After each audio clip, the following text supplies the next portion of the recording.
Hi, this is Shruti Pandey from the Department of Chemical Engineering at IIT Kanpur, and I welcome you all to the lecture number 2 of the chapter Amines in Chemistry of class 12th.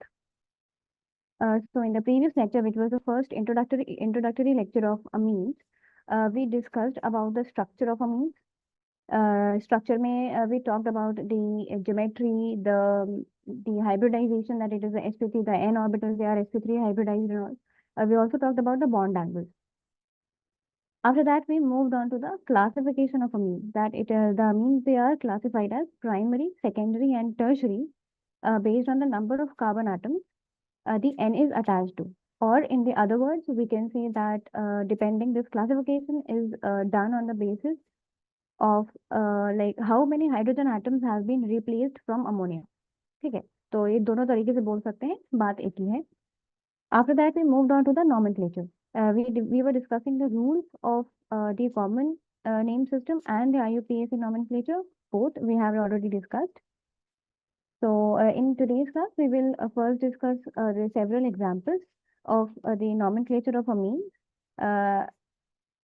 and we will do it in the form of a comparison between the common name and the IUPAC name. ठीक है, तो जिससे आपको difference पता चल पाए कि दोनों में डिफरेंस क्या है, क्या क्या रूल्स जो है लगते हैं, अप्लाई होते हैं दोनों नेम में. So let's move on. So this is the nomenclature. First, I'll write down the structure. Then I will write down the common name and then the IUPAC name. Okay. So we will start with the most basic one. Like 3 or 4 we have already discussed in the previous lecture, but again I'll give you an introduction. So like we had discussed कि simple जो भी हमारी chain होती है, जैसे इस case में CH3 CH2 NH2. ठीक है, तो because there are 2 carbon atoms, so this is ethane. जो हमारी parent chain होगी वो ethane हो जाएगी. ठीक है, तो कॉमन नेम में क्या होता है कि अगर हमारी पेरेंट चेन एल्केन है तो वो एल्काइल अमीन हो जाता है. मतलब जो भी आपका एल्काइल ग्रुप लगा हुआ है अमीन के साथ में, वो हमारा एल्काइल अमीन हो जाता है. ठीक है, तो यहाँ पे क्योंकि इथाइल ग्रुप अटैच है, इस वजह से we will get, oh sorry I should no change it to black, ethylamine. ठीक है, similarly in the case of IUPAC, अगर हमारा पेरेंट जो एल्केन है वो इथेन है, तो हमारा आईयूपीएसी नेम हो जाएगा एल्केनामाइन, मतलब इथेनामाइन इन दिस केस. ठीक है, सिमिलरली अगर यहाँ पे 3 कार्बन एटम्स होते, like it would be the parent chain would be propane, then we will get propylamine and propanamine. ठीक है, नाउ प्रोपेन में the thing that we should keep in mind is कि because propane has the isomers, the structural isomers होते हैं n propane and isopropane, so that is why we also need to pay attention कि कौन से isomer के साथ में अमीन group लगा हुआ है. ठीक है, तो for example if we are considering isopropane. ठीक है, तो आइसोप्रोपेन में क्या होता है, जो वट एवर द सब्स्टिट्यूएंट होता है that is attached on the substituent कह लीजिए, या फिर कोई functional group that is attached to the middle carbon of propane. ठीक है, तो structure would be and middle carbon atom पे you have this ammonia group, amine group. ठीक है, so because this is isopropane, the parent chain is isopropane, तो यहाँ पे क्या हो जाएगा, आइसोप्रोपिल अमाइन, आइसोप्रोपिल अमीन. ठीक है, और सिमिलरली उस वाले like in the case of IUPAC, I अच्छा, like whenever you have discussed, you must be aware of this fact that when we are talking about the nomenclature of simple hydrocarbons, जैसे कि जो alkanes और alkynes होते हैं, तो जो alkanes के आइसोमर्स होते हैं, जैसे कि हम नॉर्मल बोलते हैं एन एन लगाते हैं, एन प्रोपेन, आइसोप्रोपेन, है ना. ब्यूटेन के केस में आइसोब्यूटाइल होता है, टर्ट ब्यूटाइल ग्रुप होता है. जब टर्शरी कार्बन आटम से कोई ग्रुप लगा हुआ होता है, तो वो जो नाम हो जाता है वो टर्ट ब्यूटाइल हो जाता है. ठीक है, जैसे यहाँ पे आइसोप्रोपाइल है, वहाँ पे टर्ट ब्यूटाइल हो जाता है. ये जो प्रीफिक्सेस हैं, जैसे एन हो गया, आइसो हो गया, टर्ट हो गया, ये सारे they are only used while writing the common name of a compound. ठीक है, आईयूपीएसी नेम्स के रूल्स में कहीं पे भी इस तरीके के प्रीफिक्सेस नहीं आते. व्हाई? बिकॉज आईयूपीएसी सेज कि whenever there is something extra, चाहे वो सब्स्टिट्यूएंट हो, चाहे वो डबल बॉन्ड हो, या फिर कोई भी फंक्शनल ग्रुप हो, whenever you have anything extra, उसका लोकेशन बता के आप उसको डिफाइन कर दो. ठीक है, so you always have this provision of numbering the carbon chain, the parent carbon chain, and then writing all the substituents using that using the locations. ठीक है, तो IUPAC नेम नॉमेनक्लेचर में कभी भी आपको आइसो, टर्ट, नियो ये सब use नहीं करना है, because it is not included in its rules. ठीक है, तो IUPAC नेम में हमें सिंपली क्या करना है, नेमिंग करना है और हमें बता देना है कि सेकंड कार्बन एटम पे अमीन ग्रुप लगा हुआ है। ठीक है, so the final name would be propane 2 amine. Now moving to the next example. No, these were the primary amines. ठीक है, why? क्योंकि N से जो number of carbon atoms एक ही attached है। ठीक है, if you see you are having NH2, ठीक है, and one other carbon atom which is attached to the nitrogen atom, so that is why this is primary amine. Now we move on to an example with the secondary amine. ठीक है, तो the structure is, ठीक है, तो यहाँ पे आप you can clearly see कि two hydrogen atoms they have been replaced. One has been replaced by a methyl group and the other has been replaced by a ethyl group. ठीक है, तो इस वजह से this is a example of secondary amine. Now इस case में common name में simple है, if you अगर because you have two different groups ना, एक तरफ methyl लगा हुआ है, एक तरफ ethyl है। ठीक है, तो सिंपली आपको क्या करना है, you will write it as ethyl methyl amine। ठीक है, दोनों अल्काइल ग्रुप आप डिफाइन करिए और अमीन लगा दीजिए एंड में। Now one more important thing here is कि जो हम अल्काइल ग्रुप्स लिखते हैं हमेशा, वो हमेशा हम अल्फाबेटिकल ऑर्डर में ही लिखते हैं। ठीक है, suppose you have ethyl and methyl over here, तो आप पहले इथाइल लिखोगे, पहले ई फिर एम। ठीक है, so this alphabetical order should always be maintained, चाहे वो कॉमन नेम हो चाहे वो IUPAC नेम हो। So the final the common name would be ethyl methyl amine. Similarly when you coming to the IUPAC naming, इसमें क्या करना है, अपन we're discussing the rules I told you कि जब भी हम IUPAC नेमिंग करते हैं सेकेंडरी या फिर टर्शरी अमीन्स की, तो वहाँ पे हम सेकेंडरी के केस में N यूज करते हैं और टर्शरी के केस में N, यूज करते हैं। ठीक है, मतलब जैसे हम लोकेशंस डालते हैं IUPAC नेम्स में, वैसे ही अमीन्स के केस में हम N यूज करते हैं लोकेशन की जगह पे, जस्ट टू सिग्निफाई कि अमीन लगा हुआ है, अमीन ग्रुप है।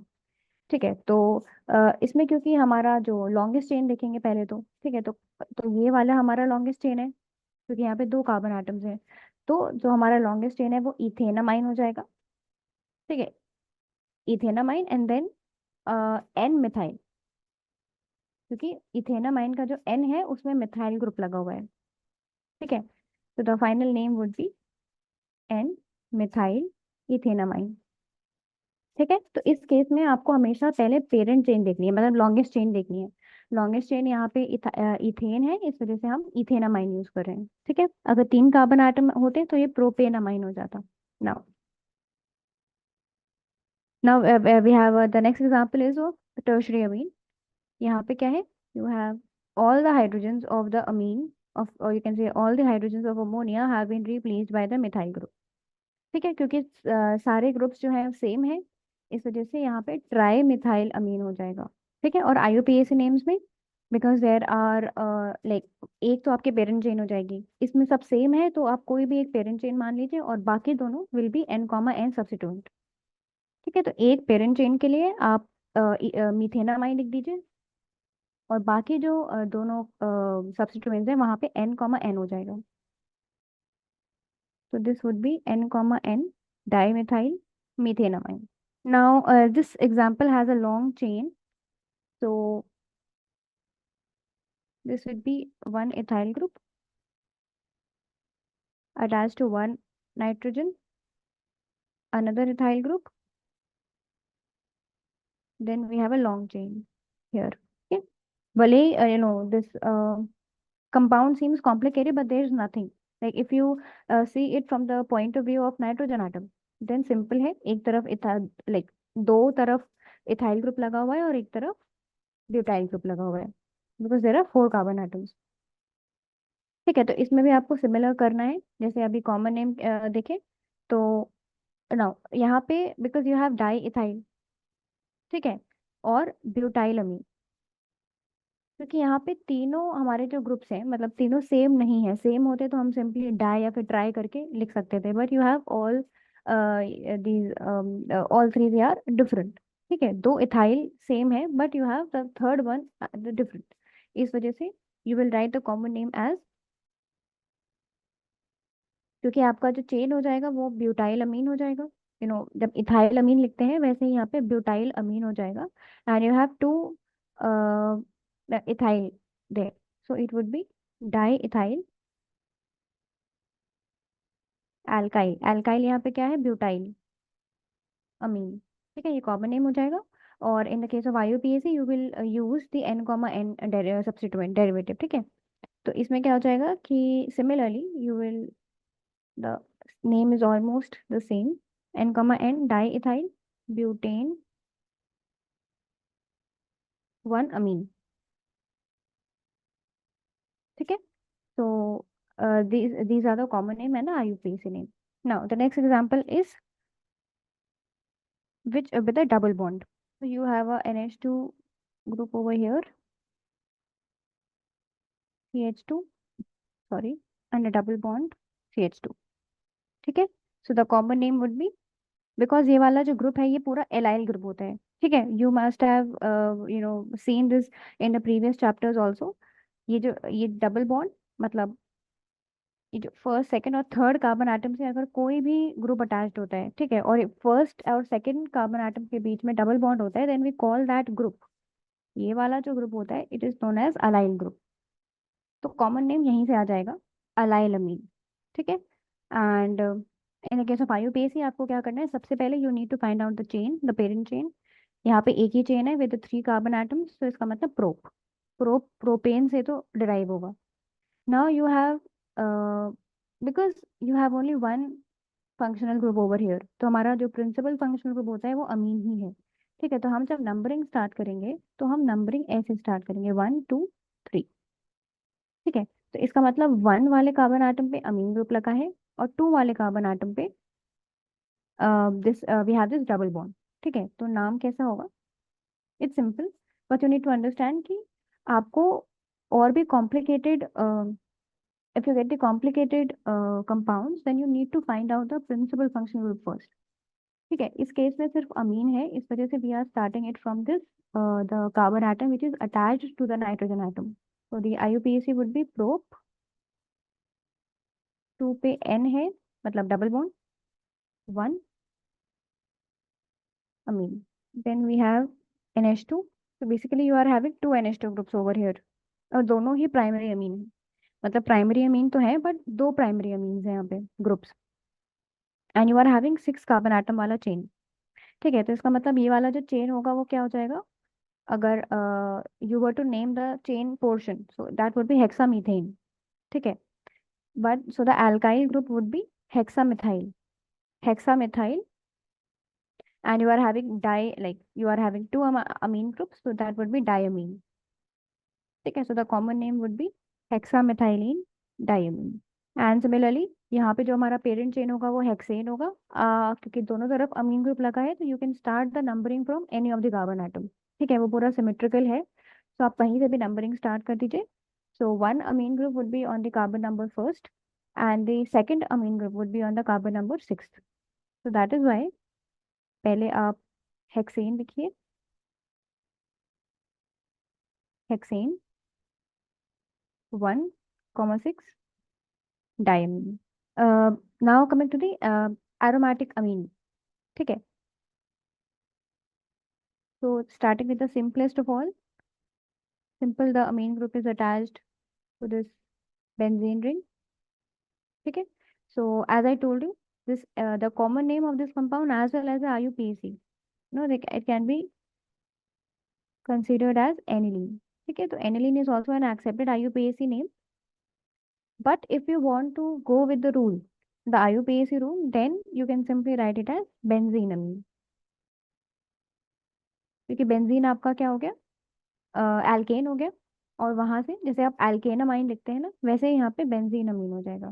Now suppose you have some substituent in this ring, you have this aniline तो है ही, now you have some CH3 group over here, methyl group. ठीक है, तो इस चीज को हम बोलते हैं when you have this NH2 group and CH3 group in a same ring.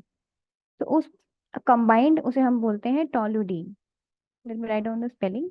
ठीक है, अब इसका कोई रूल नहीं है, ये एक कॉमन नेम है, as I told you initially also कि कॉमन नेम्स के ज्यादा रूल्स नहीं होते हैं। ठीक है, आपको किसी एक पर्टिकुलर कंपाउंड का कोई एक रैंडम कॉमन नेम भी हो सकता है। ठीक है, so you need not to be much like very serious about the common names, but yes, IUPAC names are very important. उनके proper rules होते हैं and you have to go with the rules. So coming back to the example, ये जो when you have NH2 and CH3 on the same ring, on the same benzene ring, तो उसको हम बोलते हैं toluene. ठीक है, now the position of the respective position of both these groups, now depending upon the respective position हम लोग ortho meta और पैरा लगा सकते हैं। ठीक है, so because the respective position is simply 1, 2, so that this will be ortho. Otherwise 1, 3 होता तो that would be meta and 1, 4 होता so that would be para. Coming to the IUPAC, because already आपने देखा है कि ये एनिलीन है। अब there is a substitution. ठीक है, the methyl group has been attached to the methyl aniline, sorry, the methyl group has been attached to the aniline compound. ठीक है, and कौन सी पोजीशन पे? सेकेंड पोजीशन पे, सेकेंड कार्बन पे। so that is why we can simply write it as 2 methyl, मतलब second carbon पे methyl group है and the parent compound is aniline. Similarly अगर हैलोजन अटैच्ड है, दिस इज ब्रोमीन। ठीक है, तो यहाँ पे देखो सबसे पहले तो रिलेटिव पोजीशन क्या है? पैरा। ठीक है, 1, 4, दैट मीन्स पैरा आ जाएगा। Then you have bromo, because bromine group is attached, halogen, bromo aniline. तो एनिलीन में अगर कोई भी सब्स्टिट्यूशन हो रहा है तो आप डायरेक्टली एनिलीन के रिस्पेक्टिव भी लिख सकते हो। ठीक है, तो यहाँ पे भी वही हो जाएगा 4 ब्रोमो। ठीक है, और 4 ब्रोमो बेंजीनमाइन। ठीक है, एनिलीन की जगह पे आप IUPAC के केस में बेंजीनमाइन भी यूज कर सकते हैं। अच्छा, वन इम्पॉर्टेंट थिंग इज, जैसे आई टोल्ड यू कि in the case of isomers, in the case of aliphatic isomers, तो उसमें जैसे आइसो आइसो नियो और टर्ट, जैसे अभी मैंने बताया था, तो in the case of isomers, तो these prefixes they are always used in the case of common names only. ठीक है, जैसे IUPAC में उनका no there is no rule regarding that. Similarly ये जो हमारे एरोमेटिक आइसोमर्स होते हैं ना, जब पोजिशन चेंज हो रही है 1, 2, 1, 3 और 1, 4, ठीक है, तो जो ऑर्थो मेटा और पैरा होता है, these prefixes they are only use in the case of common name. ठीक है, तो आप उसको एनालॉजी समझ जाइए कि जैसे एलिफैटिक आइसोमर्स के केस में हम आइसो टर्ट और नियो यूज करते हैं, सिमिलरली हम एरोमेटिक के केस में ऑर्थो मेटा पैरा यूज करते हैं, और ये सिर्फ कॉमन नेम में यूज होते हैं। ठीक है, तो IUPAC नेमिंग में आपको कभी भी ऑर्थो मेटा और पैरा यूज नहीं करना है। Now we have this tertiary amine, जिसमें you have the CH3 group is attached to both the like two CH3 groups are attached, and here you have the phenyl ring. ठीक है, तो here you can write it as dimethyl aniline। ठीक है, क्योंकि aniline तो आपको already क्या होता है? NH2 with a benzene ring। ठीक है, अब डाइमिथाइल मतलब there are two CH3 groups, two methyl groups attached to the nitrogen atom। ठीक है, and to specify the position of the methyl group, क्योंकि वो methyl group किसी like they can be attached to any carbon atom in the ring also। ठीक है, so you can simply put N, N over here also, just to specify कि जो methyl groups लगे हैं वो नाइट्रोजन एटम से लगे हैं। In the IUPAC also you will get the same thing, dimethyl aniline और बेंजीनमाइन। ठीक है, यहाँ पे एनिलीन भी आ सकता है, dimethyl aniline. So this was all about the nomenclature. Uh, we have done several examples, and in the next lecture, I will also try to bring more examples and exercises related to the nomenclature. Now, after this nomenclature, we will now move on to the preparation of amines. Just a second. Okay, so now we have preparation of amines. So basically, we will discuss six methods to prepare amines. Okay, we will discuss 6 methods. The first one is the reduction of nitro compound. Nitro compounds कौन से होते हैं? जिनमें NO2 group लगा होता है, ठीक है। These nitro compounds can be aromatic also and they can be aliphatic also. मतलब अगर aliphatic chain में NO2 लगा दो, आप उनको भी यूज कर सकते हो. So basically you can prepare both the aliphatic as well as aromatic amines. ठीक है. So now this reduction of nitro compounds. So this reduction can be done in two ways. ठीक है. So the first way is by passing hydrogen gas in the presence of finely divided metals. Catalyst, in the presence of finally divided catalyst. Now these catalysts can be, जैसे कि आपको पता है catalytic hydrogenation में क्या होता है, वही catalytic hydrogenation ही है. So these catalysts can be nickel, platinum और palladium. ठीक है. Ni for nickel, Pt for platinum and Pd for palladium. ठीक है. तो एक simply catalytic hydrogenation है. So the first reaction can be written down as RNO2 hydrogen palladium. And generally this reaction is done in the presence of the alcohol. You can call it a base to ethanol. Okay, and here you will get RNH2. ठीक है. तो simply जो oxygen है वो basically वो reduce हो जा रहा है और हाइड्रोजन बन जा रहा है. ठीक है. तो यहाँ से सिंपली डायरेक्ट कन्वर्जन हो जाता है नाइट्रो ग्रुप से अमीन ग्रुप में. And this is also applicable for the case of aromatic compounds. ठीक है. तो if you have this ring, if you have nitrobenzene also, this ring, this is nitrobenzene, and here also if we are using the same catalytic hydrogenation in terms of platinum, suppose, you will get the similar result. Okay. Now the second method of reduction, this was a reduction by using the hydrogen in the presence of finely divided catalyst. This is catalytic hydrogenation basically. So the second method is we can also do the reduction with the metals in the acidic medium. So the reaction would be similar. ठीक है. तो पहली बात तो यहाँ पे जो medium है दैट इज वेरी इंपॉर्टेंट. ठीक है. एसिडिक मीडियम ही होना चाहिए, बेसिक मीडियम नहीं हो सकता.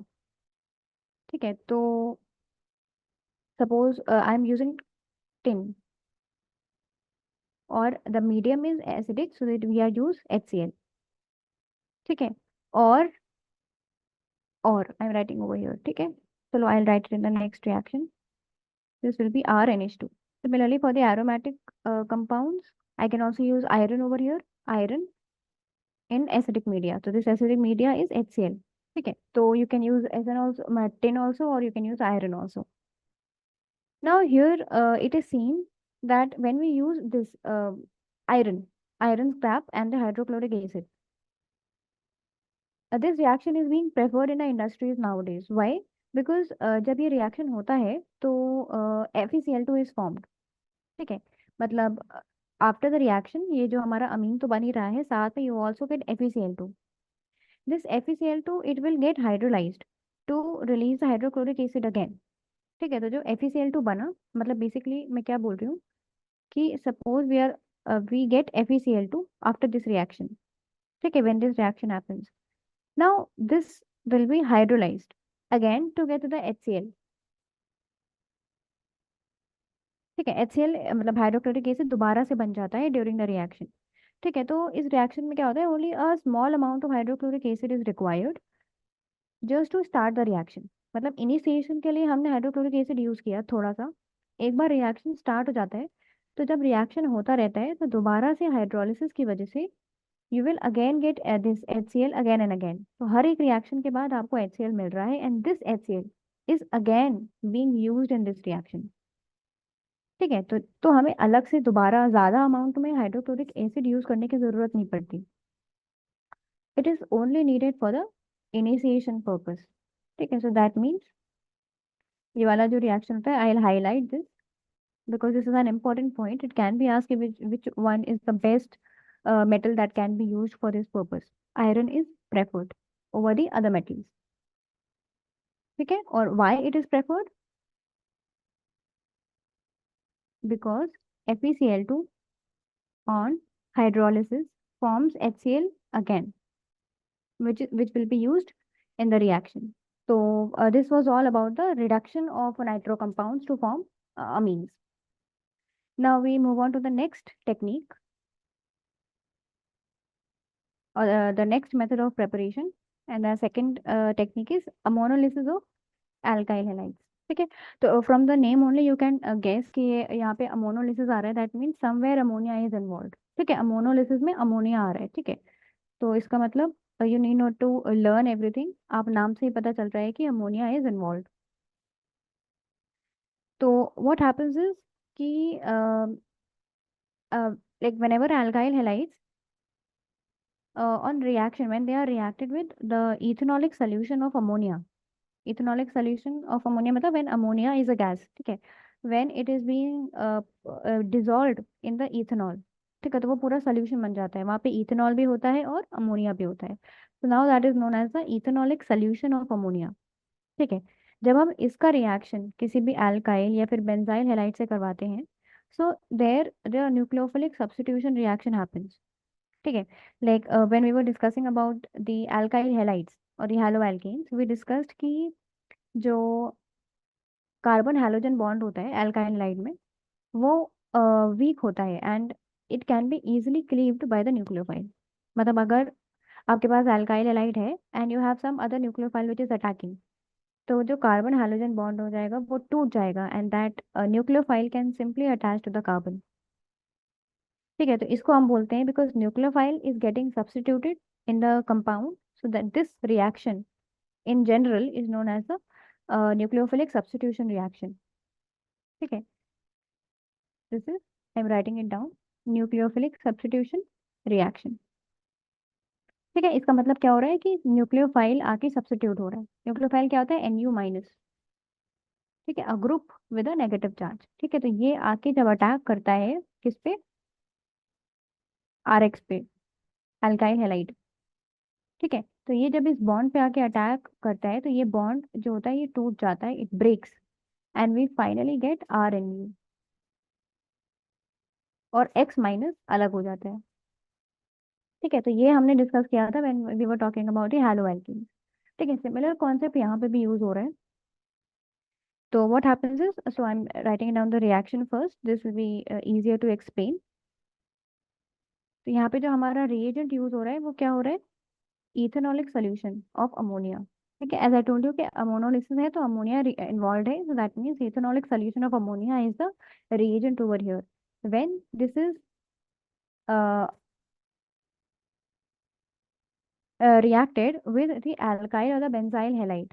ठीक है, तो कोई भी एरोमेटिक भी हो सकता है, एलिफैटिक भी हो सकता है, हेलाइड से रिएक्शन करवाते हैं, then nucleophilic substitution reaction takes place, और हमारा जो प्रोडक्ट होता है वो क्या होता है, इसमें जो हमारा हैलोजन एटम है हमारा, अच्छा ये जो न्यूक्लियोफाइल है वो क्या हो पाएगा इस केस में, ये जो सोल्यूशन है अमोनिया का यहाँ से NH2 आएगा. ठीक है, तो ये जो हमारा NH2 ग्रुप होता है ये हमारा न्यूक्लियोफाइल की तरीके एक्ट करता है. ठीक है, तो this NH2 group will be replaced. तो यहाँ पे जो RNU बना है बेसिकली वो RNH2 बन जाएगा क्योंकि हमारा nucleophile is NH2 over here. ठीक है, और X- अलग हो जाएगा. ठीक है, so the halogen atom is replaced by this NH2 group, amino group, and this process of breaking of the CX bond, जो हमारा CX bond break हुआ है वो जब this process is known as the ammonolysis, क्योंकि ammonia की वजह से ब्रेक हो रहा है, इस वजह से हम उसे बोलते हैं अमोनोलिसिस.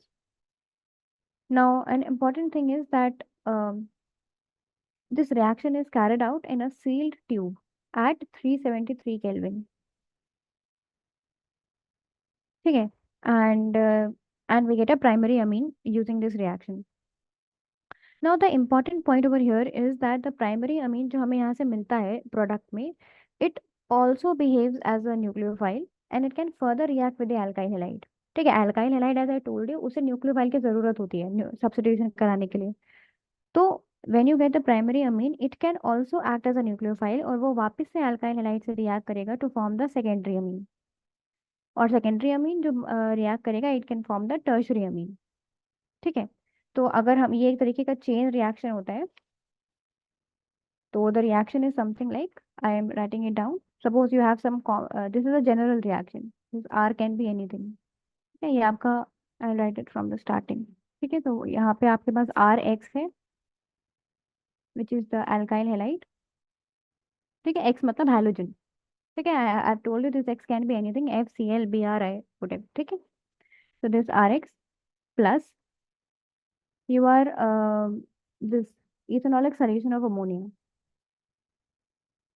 तो जो भी हमारा रिएजेंट है, जब इससे रिएक्शन हो जाएगा तो क्या बनेगा, आर एन एच टू। ठीक है, now R N H two में ऑलरेडी हमारे पास एन एच टू ग्रुप है, तो ये एन एच टू ग्रुप दोबारा से न्यूक्लियोफाइल के तरीके बिहेव करेगा, और जो अदर मॉलिक्यूल होगा अल्काइल हैलाइड का उसके साथ में रिएक्ट करेगा, और finally you will get R two N H.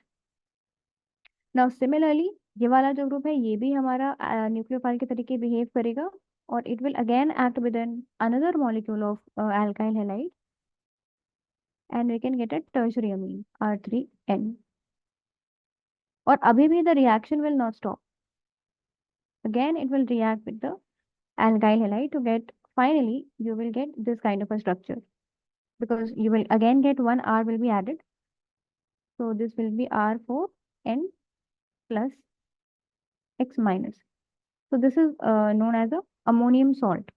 ठीक है, और क्योंकि यहाँ पे 4 अल्काइल ग्रुप लगे हुए हैं, सो दिस वजह से ये हमारा हो जाएगा, this is known as quaternary, because of the 4 alkyl groups which are present over here, quaternary ammonium salt. ठीक है, तो ये पूरा चेन रिएक्शन होता है। इसका मतलब like if you get one, like reaction start होता है एक ही मॉलिक्यूल ऑफ अल्काइल हैलाइड से, ठीक है, और हर एक स्टेप पे you are again needing another molecule of alkyl halide. ठीक है, तो आप इसे देखो, इस पूरे रिएक्शन में you are using 4 molecules of alkyl halide, 4 RX, 4 molecules of alkyl halide to form, to complete this chain reaction. ठीक है, और जो हमारा अमीन बन रहा है वो हमारे पास एंड में हमें एक ही रिजल्ट मिलेगा, ये वाला। तो द पॉइंट इज कि this ammonolysis it has a disadvantage of yielding, of giving a mixture of primary, secondary and tertiary amine, and also this at last this ammonium salt। ठीक है, तो ये क्योंकि रिएक्शन कंट्रोल नहीं होता, ये reaction अपने आप होता है, कुछ रिएक्शंस जो होंगे वो हमारे सेकंड स्टेप में ही, मतलब सपोज करो ये हमारा फर्स्ट स्टेप है, ये हमारा सेकंड स्टेप है, third step and fourth step. ठीक है, तो जरूरी नहीं है कि सारे रिएक्शन कंप्लीट हो रहे हैं, no, some reactions will get over by second step, some reactions में go till the final step. ठीक है, तो क्योंकि रिएक्शन कंट्रोल नहीं है, तो दैट इज वाई जो भी हमारा प्रोडक्ट होता है, यहाँ पे जो हमारा प्रोडक्ट होता है ना, that is a mixture of primary, secondary and tertiary Amin plus this salt. और इनका जो रेशियो होता है ये भी कोई बहुत मतलब कुछ स्पेसिफाई नहीं कर सकते। ठीक है, तो mixture of 1 degree, 2 degree, 3 degree amine plus salt, जो हमारा अमोनियम सॉल्ट बना है। ठीक है, तो दिस इज बेसिकली डिसएडवांटेज। तो अगर हमें कोई एक पर्टिकुलर काइंड ऑफ अमीन चाहिए तो हम ये रिएक्शन नहीं करवा सकते, क्योंकि फिर हमें बाद में बाकी सारे अमीन्स को सेपरेट आउट करना पड़ेगा, and that would again need a lot of other reactions. इस वजह से this reaction is not much preferred in the industrial point of view. लेकिन एक एक अच्छी बात यह है कि if you want primary amine, ठीक है, तो अगर आप एक्सेस ऑफ अमोनिया ले लेते हो, ठीक है, मतलब excess of ammonia in the sense कि आपके पास एल्काइल हैलाइड बहुत कम, एज आई टोल्ड यू कि एक रिएक्शन करने के लिए आपको 4 एल्काइल हैलाइड चाहिए, तो आप ऐसा मिक्सचर लो जिसमें कि आपके पास एल्काइल हैलाइड बहुत कम है and you are having an excess of ammonia. ठीक है, तो जब एक्सेस ऑफ अमोनिया होगा तो you will get primary amine as a major product, उसमें भी आपको मिक्सचर मिलेगा। ठीक है, आई एम टेलिंग कि मेजर प्रोडक्ट होगा। ठीक है, तो I am also writing this is also an important point कि if we use the large excess of ammonia as compare to alkyl halide, ठीक है, large excess of ammonia, we can get primary amine as a major product, as a major product. Also,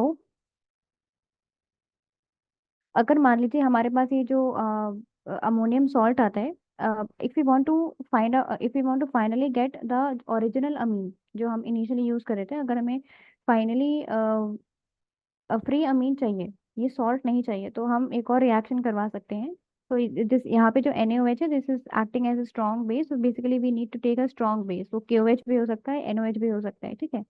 So that has to be a strong base, and when this salt is reacted with a strong base, finally we can get the primary amine, NaX। ठीक है, तो यहाँ पे आपको फिर से यहाँ पे आपको प्राइमरी अमीन मिल गया। Now the order of reactivity of the halides, क्योंकि as I told you generally fluorine reaction नहीं करवाता है, so we are left with chlorine, bromine and iodine.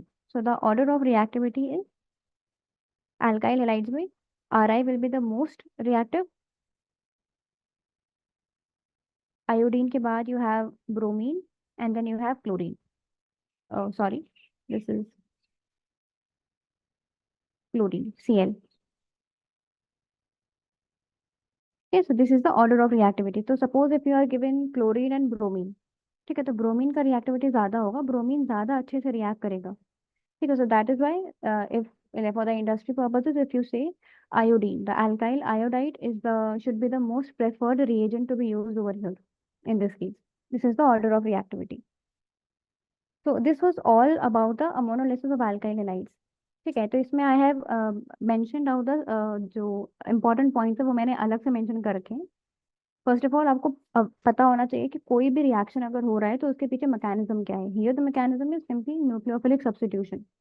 ठीक है, I have told you in the case of alkyl halides chapter also we have discussed this nucleophilic substitution in detail। ठीक है, वहां पे हमने SN1 और SN2 भी discuss किया था। तो if you want to know about this mechanism in detail, you can go to those lectures and see कि जो पूरा मैकेनिज्म होता है, जो SN1 और SN2 में क्या डिफरेंस होता है, you can see over there। Then यहाँ पे इम्पोर्टेंट है आपका रिएजेंट कौन सा यूज कर रहे हैं, and this chain reaction, and why this reaction is not preferred, और you must be aware of the disadvantage। So this was all about the ammonolysis, that is the second technique of alkyl halides।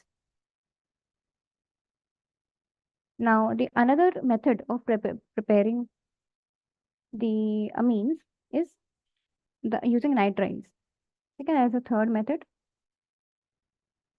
यहाँ पे भी हमारा जैसे reduction हम करवा रहे थे for the case of nitro compounds, यहाँ पे भी हम रिडक्शन ही करवाएंगे। तो reduction of nitrile, nitrile is CN, nitro was NO2, nitriles. ठीक है, तो इसमें भी you can use different kind of reagents. तो अगर आप पहला एक रिएजेंट यूज कर सकते हो, that is lithium aluminium hydride, LiAlH4। The name is Li के लिए lithium, lithium aluminum hydride, as you all know that this is a very good reducing agent that has also been used in the case of acids and the aldehydes for getting the alcohols। ठीक है, तो एक आपका reagent ये use हो सकता है reduction के लिए। दूसरा रिएजेंट आप यूज कर सकते हो कैटालिटिक हाइड्रोजनेशन। ठीक है, तो मतलब हाइड्रो लाइक जो भी हमने पहले डिस्कस किया था कि the presence of hydrogen, like we can pass the hydrogen in the presence of the catalyst, the finely divided catalyst like nickel, platinum and palladium। ठीक है, तो वो जो कैटालिटिक हाइड्रोजनेशन का कॉन्सेप्ट है वो सिमिलर है। Now the important thing is that हमें यहाँ पे प्राइमरी अमीन्स ही मिलेगा। ठीक है, इसके अलावा हमें कुछ नहीं मिलेगा, मतलब दूसरे टाइप के अमीन्स नहीं बन सकते, क्योंकि I will first right down the reaction, and this is the general reaction. This is a nitrile RCN, and आप यहाँ पे A यूज कर सकते हो, और you can use B, any of them. so you will get after reduction it will be CH2, and यहाँ पे it will be NH2। ठीक है, तो यहाँ पे हमेशा आपको प्राइमरी अमीन्स ही मिलेगा, बिकॉज उसका रिएक्शन का मैकेनिज्म ऐसा है, प्राइमरी अमीन्स। ठीक है, now one important thing is कि अगर हमें मतलब this reaction can also be used for the ascent of the amine series. मतलब अगर हमें अमीन बनाना है with one carbon atom which is more than the original amine, मतलब सपोज करिए सम वी हैव सम RNH2। ठीक है, ये हमारा ओरिजिनल अमीन है, इसमें जितने भी नंबर ऑफ कार्बन एटम्स होंगे वो होंगे। ठीक है, RNH2 है ओरिजिनल, R कितना भी बड़ा हो सकता है। ठीक है, तो what can you do is using this amine you can prepare nitrile. ठीक है, तो आपके पास क्या आया RCN। ठीक है, now again using this RCN and using this technique, this reduction thing, you can finally get RCH2NH2. ठीक है, तो अगर आप पहले ओरिजिनल अमीन को और फाइनल प्रोडक्ट को कंपेयर करो, सो यू विल सी कि you have one carbon atom extra over here because of this cyanide और द नाइट्राइल ग्रुप। ठीक है, तो इस साइनाइड ग्रुप की वजह से you can get one extra carbon atom in the case of amines. ठीक है, तो I mean this reaction can be useful. जैसे आप लोगों ने you must have solve the series kind of questions which come in the examinations, कि आपको एक फाइनल प्रोडक्ट दिया होता है और ओरिजिनल रिएक्टेंट दिया होता है, एंड यू हैव टू, फिर उसके बीच में बहुत सारे रिएक्शंस होते हैं, स्टेप्स होते हैं। ठीक है, तो and if you know the final product is having the one carbon atom more, then you can use this technique also. So this was regarding the reduction of nitrites, and the next one is, it is also a reduction reaction only. It is similar, reduction of amides. Amides क्या होते हैं? They are the derivatives of carboxylic acid. जब हम carboxylic acid discuss कर रहे थे तो we told कि there were different kinds of derivatives. जब आप COOH की जगह पे when you replace the OH group, so you can get esters, you can get amides and other kinds of derivatives also. तो amides are one of the derivatives of the carboxylic acids. ठीक है, अच्छा, here I am writing it important as ascent of amine series. ठीक है, मतलब you have one extra carbon. ठीक है, तो here also you can use LiLH4. It is a very good reducing agent. It is a strong reducing agent. RCONH2, this is the amide. This LiAlH4 and this is hydrolysis. ठीक है, तो here also you will get a primary amine. ठीक है, यहाँ पे भी आपको सिर्फ प्राइमरी अमीन ही मिलेगा। So these were the 4 methods of preparation of amines. अभी भी you have 2 methods left to be discussed. So we will discuss them in the next lecture. And also we'll discuss several examples and several exercises related to the nomenclature and the preparation of amines after the completion of this topic. ठीक है, so in the next lecture there will be a combination of both, some theory and some numericals and some questions. So this was all for today. Thank you.